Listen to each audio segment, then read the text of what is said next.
মতো সারবো শ্বশুর বাড়ি। শ্বশুর বাড়ি কপালে জুটুক বা না জুটুক, আমার হাজবেন্ডের যেটা সামর্থ্য হয়েছে সেটাই যে আমার ঘর দিয়েছে। আমার সোনার সংসার, আমার স্বপ্নের সংসার, আমার ভালোবাসার সংসার, আমার ভালোবাসার ঘর। পারবেন না, আল্লাহ আছে। অশান্তি করতে পারবেন, সামরিক অশান্তি দিতে পারবেন, বাট এতটুকু, এর থেকে বেশি কিছু না। বুঝেছেন আপা? বুঝলে বুঝপাতা, না বুঝলে তেজপাতা। তোবা তোবা তফসি, যা জীবনে করছি আর জীবনে করতাম না, বুঝছেন? আপনি যে স্কুলের মাস্টার, সেই স্কুলের প্রিন্সিপাল আমি, সেই স্কুলের প্রফেসর আমি, প্রফেসর না হেডমাস্টার আমি, ঠিক আছে? তবে আমি ভালো হয়ে গেছি, তোবা করছি। আপনারা আমি কামড় দেবো না, আপনারা জন্য দোয়া রাখি, আল্লাহ আপনারা হেদায়েত করুন। বাই। সাদের লাউ বানাইলো মোরে বৈরাগী। লাউ আমাকে বৈরাগী বানাই নাই, বাট আজকে লাউকে আমি একটা নতুন রেসিপি করছি। নতুন না, এটা হয়তো বা অনেকেই খান। আমি আজকে লাউ দিয়ে মাংস রান্না করছি। এই যে পুরো একটা কচি লাউ দিয়ে, গোটা রসুন দিয়ে, গরুর সিনার মাংস দিয়ে লাউ রান্না করছি।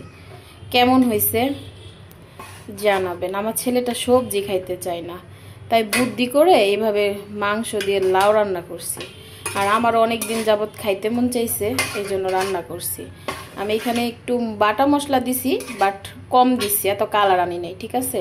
লাউয়ের তরকারিতে লাউয়ের কালার আর হালকা কালার থাকলেই ভালো লাগে খেতে।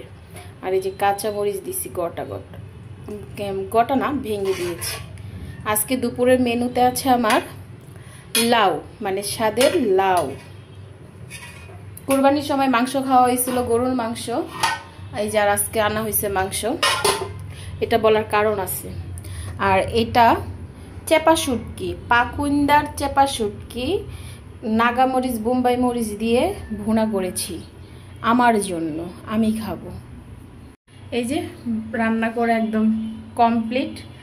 আর কয়েকদিন যাবত এত গরম পড়ছে, গরমে কুলাইতে পারতেছি না, রান্নাঘরে আসতে ইচ্ছা করে না। তারপরও রান্নাঘরে আসতে হয়, কারণ পেট খায়, আর পেট খাবার চায়। 3 বেলার মধ্যে হলে 1 বেলা খাবার চায়, 1 বেলা খাবার না খেলে বাঁচবো না। তো রান্না করতে আসছি। আর রোহান অনেকদিন থেকে বেশি করে লাউটা রান্না করে রেখে দিছি, সাথে একটু কিছু মিছু রান্না করবো, সাথে লাউ চলবেই। আর এদিক দিয়ে ভাত 1 পাতিল।